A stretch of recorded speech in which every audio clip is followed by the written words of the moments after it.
Grab a cup of coffee, y'all, and buckle up because today we're reading Mark chapter 12, a.k.a. Jesus messes with the money.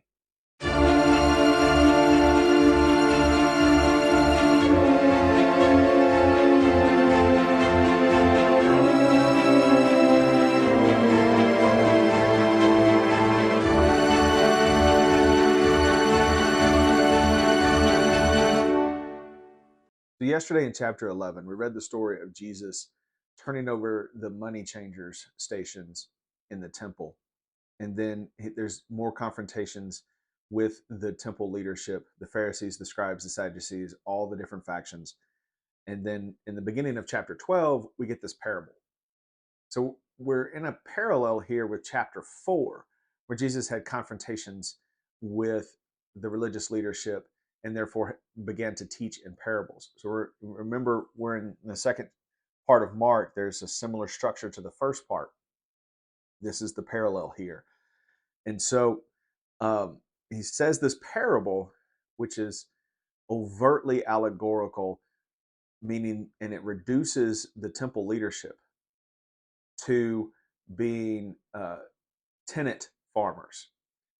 And this is a reversal because in actuality, the temple leadership were absentee landlords, landowners themselves.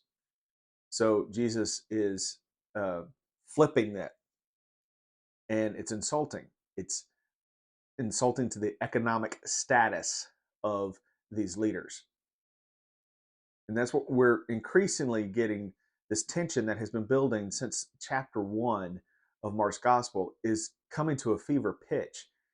And it was okay when Jesus was running around Galilee and healing people, and that was problematic to the leadership in some ways, but has become even more problematic that he's now in Jerusalem, in the halls of power, in the temple, where they maintain their power over the society, and Jesus is messing with their economic position. It makes me think about the assassination of Martin Luther King Jr. Martin Luther King Jr. received death threats his entire career. But he was not assassinated until he started his Poor People's Campaign. He moved beyond just the segregation of whites and blacks and had begun to talk about all the poor people in the country and uniting poor whites with poor blacks, which was the biggest threat to the powers that be that there could happen. And that's when he gets killed. When you start messing with the money, that's when the powers that be get really upset, because money is their power. And we see it here with Jesus and the temple leadership as well. Their system had been set up to allow them to maintain economic power over people who lived outside of Jerusalem, like Galilee and the agricultural centers of the country. And Jesus is messing with that.